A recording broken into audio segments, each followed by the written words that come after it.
আমাদের দেশের প্রশাসন কিংবা রাষ্ট্রীয় বিভিন্ন ধরনের প্রতিষ্ঠানগুলো এবং সবচেয়ে বড় প্রতিষ্ঠান রাজনৈতিক প্রতিষ্ঠান সেগুলো গড়ে ওঠে নাই।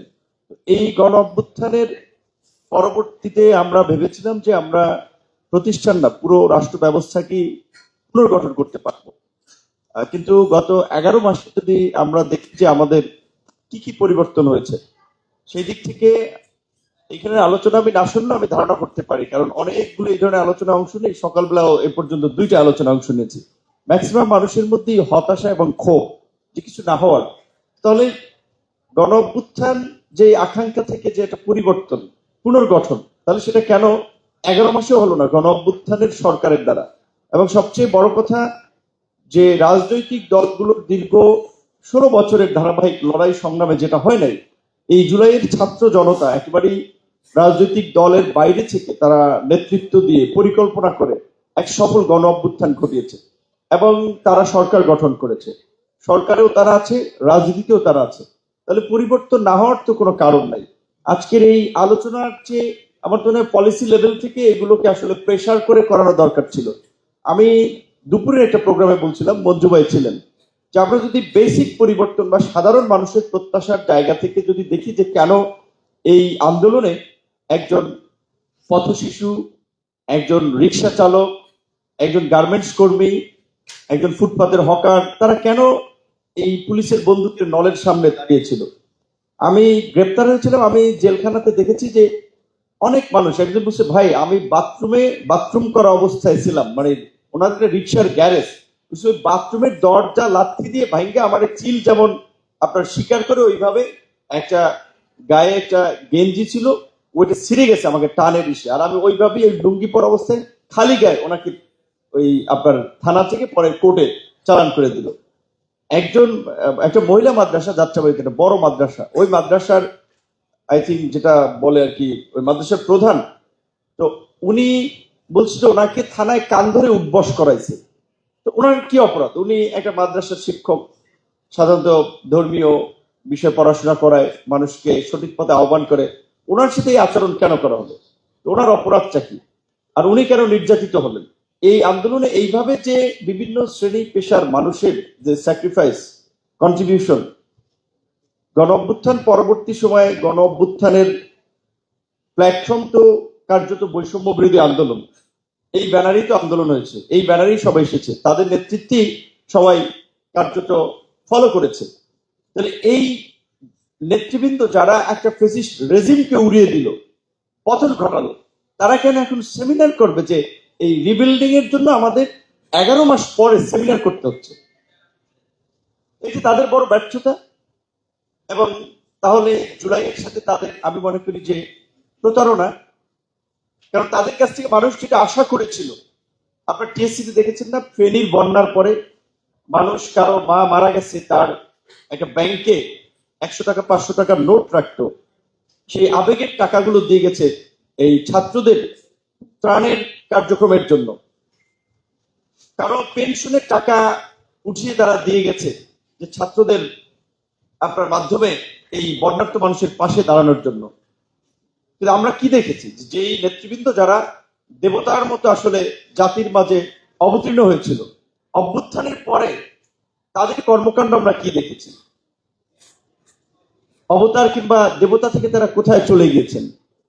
আজকে বিভিন্ন পত্র পত্রিকায় এবং সবচেয়ে বেশি সমালোচনা যে বিষয়টি নিয়ে হয়, যে বৈষম্য বিরোধী আন্দোলনের নেতৃবৃন্দ হওয়ার কথা ছিল পরিবর্তনের ধারক, মানুষের জন্য তাদের যে সংগ্রাম ছিল সেই বৈষম্য নিরসন করার জন্য।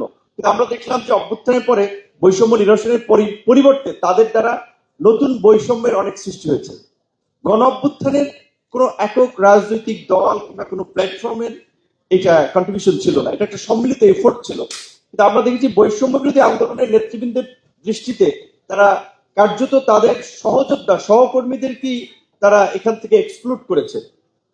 আওয়ামী লীগের 71-এর মুক্তিযুদ্ধের ন্যারেটিভের মতো একটা একপাক্ষিক ন্যারেটিভ দাঁড় করার চেষ্টা করেছে, যেটা আপনাদেরই সহকর্মী দীর্ঘদিন ছিল উমামা ফাতেমা আপনাদেরকে বলেছে যে এই অভ্যুত্থানের পরে বৈষম্য বিরোধী আন্দোলনের কিছু নেতৃবৃন্দ কার্যত রক্ষী বাহিনীর মতো একটা বাহিনী বা একটা প্যানেল, একটা টিম গড়ে তুলতে চেষ্টা করে সবকিছু নিয়ন্ত্রণ করতে চেয়েছিল? কেন আপনাদের কলিগ সেই অভিযোগটা করলো?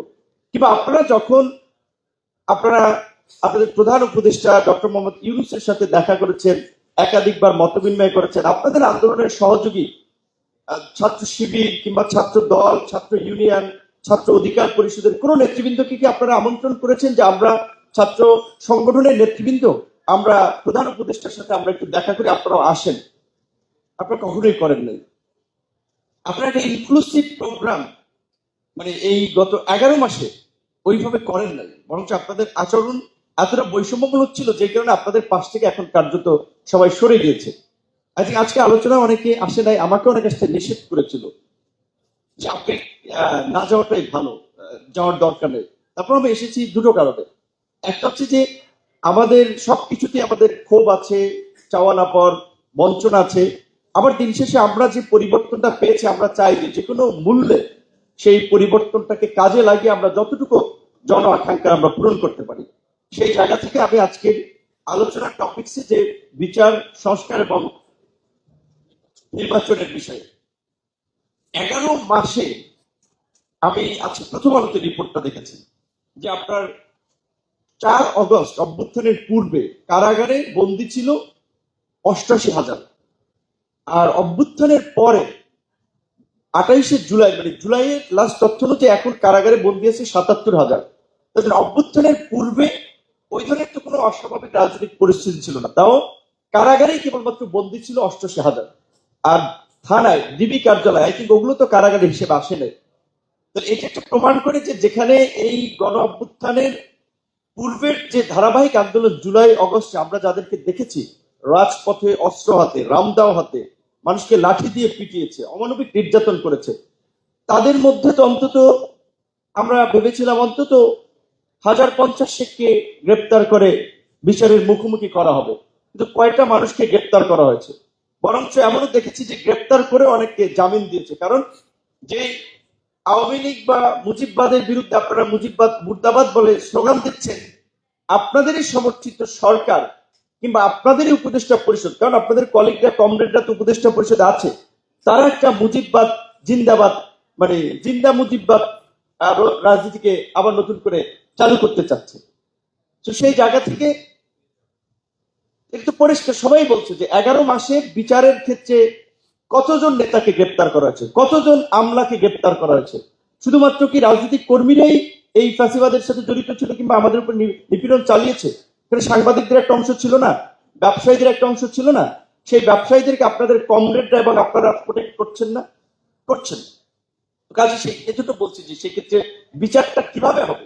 আমরা সবাই যদি লেকচার আর বক্তৃতা টেলিভিশন টকশোতেই বিচার চাই আর সংস্কার চাই, সংস্কার আজকে শুনেছি যে জুলাই ঘোষণাপত্র দেওয়া হবে আপনার 5 তারিখের মধ্যে। আমরা বলেছি যে 5 তারিখের মধ্যে জুলাই ঘোষণাপত্রটা অন্তত দেওয়া উচিত, এবং ওইখানে যদি ওই ডিক্লারেশনে যদি বলা থাকে যে এই যে আপনার জুলাইয়ের আকাঙ্ক্ষা বাস্তবায়নে একটা ঐক্যমত্য কমিশন করা হয়েছে রাষ্ট্র সংস্কারের নিমিত্তে, তাহলে ওই আপনার জুলাই সনদটাও কার্যত প্রোক্লামেশনে এন্ডোর্স করা হয়। সেই জায়গা থেকে আমরা বলেছি যে সনদের ক্ষেত্রে 2-4 দিন সময় বেশি লাগলো, ঘোষণাপত্রটা আপনারা 5ই আগস্টের মধ্যে দেন। কিন্তু ফাইনালি এই ঘোষণাপত্র আমি জানি আপনাদের কাছে এসেছে কিনা, আপনার কাছে আসার কথা, কারণ আপনাদের সব চ্যানেলেই লোক আছে, কিন্তু 3টা পার্টি ব্যতীত বিএনপি, এনসিপি এবং জামাত কোন পার্টিকে যা ফাইনাল কপিটা পর্যন্ত দেওয়া হয়নি। এইটা নিয়ে কেন লুকোচুরি করা হবে ভাই? এইটা কি লুকোচুরির বিষয়? এখানে তো সবার দেখে মতামত দেওয়ার বিষয় ছিল। তাহলে এই বৈষম্য বিরোধী আন্দোলন থেকে জন্ম নেওয়া একটা সরকার কিভাবে বৈষম্য করছে? এবং আপনারা দেখেছেন এর আগে মিটিং করে উপদেষ্টারা বলছে 4টি দলকে আইডেন্টিফাই করে দিচ্ছে, যে 4টি প্রধান রাজনৈতিক দল, এবং স্পষ্টতই অভ্যুত্থানের পরবর্তী সরকারের দ্বারা অভিযোগ থাকবে যে তারা একটা রাজনৈতিক দলের দ্বারা পক্ষপাত দুষ্ট কিংবা তাদের আচরণ বায়াসড আচরণ হবে। তাহলে তাদের দ্বারা আমরা কিভাবে একটা আনবায়াস রিফর্ম, বিচার কিংবা একটা নির্বাচন পাবো? আমি ব্যক্তিগতভাবে খুব সন্দেহ সংশয় করছি, যদি খুব আর্লি ইলেকশন হয় তাহলে আগামী নির্বাচন হবে বাংলাদেশের ইতিহাসে সবচেয়ে সংঘাতপূর্ণ নির্বাচন। যদি আপনার এখনো যদি আমরা রাজনৈতিক ভাবে অভ্যুত্থানের স্টেক হোল্ডাররা নিজেদের মধ্যে একটা কনসেনসাসে না পৌঁছাতে পারি, তাহলে বিচার বলেন, সংস্কার বলেন, খুব বেশি গতি পাবে না। কারণ দেখেছেন তো, ঐক্যমত্য কমিশনই তো বলেছে যে এই যে 2 মাস ব্যাপী আমরা আলাপ আলোচনা করলাম, পরে ওনারা বলছে যে পরবর্তী সরকার নির্বাচনের পরে 2 বছর এটা বাস্তবায়ন করবে। তো বাস্তবায়ন না করলে আপনি কি করবেন? আবার কি গণ অভ্যুত্থান চাইলেই ঘটাতে পারবেন? এগুলো গালগপ্প করে হয় না। আপনি চাইলেই গণ অভ্যুত্থান বছর বছর ঘটাতে পারবেন না। জনগণ 16 বছর রাজনৈতিকভাবে আন্দোলন সংগ্রামে সমর্থন দেয়, রাজপথে নামে নেয়। সুতরাং আমরা যা আমাদেরকে তো বা এই গণ অভ্যুত্থানই তো ম্যান্ডেট দিয়েছিল, তাহলে আবার এখন কেন প্রশ্ন উঠবে যে সংস্কারটা কোন প্রক্রিয়ায় বাস্তবায়ন হবে? এবং আমরা খুব আশ্চর্যান্বিত হয়েছি যে এখানে আমরা যেই প্রতিষ্ঠানগুলো গড়ে তোলার জন্য হাসিনার সময় আমরা প্রতিবাদ করেছিলাম, যেই তরুণদের বেকারত্ব বা কর্মসংস্থানের দাবি থেকে শেষ পর্যন্ত একটা গণ অভ্যুত্থান হয়েছে, সে পিএসসি নিয়ে যখন আলোচনা হচ্ছে, কোনো রাজনৈতিক দল বলছে না সবকিছুকে তো এইভাবে একেবারে মানে কি বলে সরকারকে ডানা কেটে দিয়ে সবকিছুকে তো এইভাবে স্বাধীন করে তার সরকার চলতে পারবে না। মানে পিএসসির মতো একটা প্রতিষ্ঠান, যেটা পাবলিক সার্ভিস কমিশন, মূলত সরকারি চাকরি নিয়োগের প্রথম সাধারণত বা দ্বিতীয় শ্রেণী পর্যন্ত নিয়োগের একটা কমিটি বা কমিশন হবে, সেটা তো অনেকে এগ্রি করছে না। তবে নির্বাচন কমিশন, দুর্নীতি দমন কমিশনের মতো প্রতিষ্ঠানগুলো স্বাধীন স্বতন্ত্রভাবে তাদের অ্যাপয়েন্টমেন্ট প্রক্রিয়া থাকবে, এইখানে অনেকে এগ্রি হচ্ছে না। এবং ইনক্লুসিভ পার্লামেন্ট করার জন্য আমরা বলছি যে প্রপোর্শনেট সিস্টেম ইলেকশন, ওকে ফুল প্রপোর্শনেট না করলে আপনি আসেন 50% প্রপোর্শনেট করেন, 50 এক্সিস্টিং সিস্টেম করেন, ওইটা রাজি না। আর ঐক্যমত্য কমিশন ওইটা আলোচনার টেবিলে আনার সাহস করে নেই।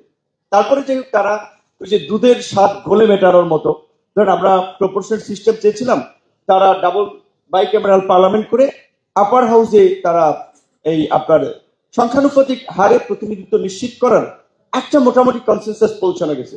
কিন্তু সেখানে মেজর পলিটিক্যাল পার্টি বলতে আমরা যাদেরকে বুঝি তারা এগ্রি না, কিন্তু নোট অফ ডিসেন্ট দিয়েছে, অর্থাৎ ক্ষমতায় গেলে তারা এটা করবে না। তাহলে এই সংস্কারের মানেটা কি হলো? অনেকগুলো প্রস্তাব, আমি তো ছিলাম, প্রস্তাব মোটামুটি ম্যাক্সিমাম প্রস্তাবই কিন্তু 2-4 জনের নোট অফ ডিসেন্ট আছে। তাহলে ঐক্যমত্য তৈরি হলো কিভাবে, এটা বাস্তবায়ন হবে কিভাবে? তো সেই জায়গা থেকে আমি আবারও বলবো যে আমি আপনাদের নিয়ে সমালোচনা করেছি, আপনাদের সম্পর্কে যেগুলো বাইরের মানুষ বলে সেরকম কিছু কথা আপনাদের সামনাসামনি এসে বলেছি। তারপরে আমি চাই আপনাদেরকে নিয়েই আমরা এই জন আকাঙ্ক্ষার একটা বাস্তব রূপ দিতে। যদি আপনাদের মধ্যে সেই উপলব্ধি এবং বোধোদয় হয় তাহলে আমরা পারবো। আর যদি আপনারা যে শুধু এটা একটু শো আপ মিডিয়া কাভারেজের জন্য, কিংবা ধর নানান কারণে প্ল্যাটফর্ম বিতর্কিত হচ্ছে সেই কারণে এখন কিছু ইমেজ রিকভারির জন্য, তাহলে এই আলোচনার কোনো মানে হবে না। আর আমাদের যে যতই আমরা এই আলাপগুলো অনেকদিন ধরে করে থাকি না কোনো বিচার সংস্কার, শেষ পর্যন্ত দেখবেন এমনও হতে পারে নির্বাচনের পরে যারা সরকার গঠন করবে ইন্টারন্যাশনাল আন্তর্জাতিক চাপে আওয়ামী লীগকে যে কোনো ফরম্যাটই হোক রাজনীতিতে সুযোগ দেবে, এবং তারা আবার কামব্যাক করবে এবং আপনাদের পরিণতি হবে ফ্রিডম পার্টির মতো। সো চয়েস ইজ ইয়োর্স, কোন দিকে যাবেন, কি করবেন। আপনি একটা ঐক্যের সেন্টারে ছিলেন, এখনো সুযোগ আছে। যদি সবাইকে নিয়ে সেই ঐক্য সুসংহত করতে পারেন, তাহলে আগামীর বাংলাদেশ আমরা যেভাবে চাবো সেভাবে গড়ে উঠবে। আদারওয়াইজ ইতিহাসের নিশ্চয় পরিণতির দিকে ধাবিত হবো। Thank you.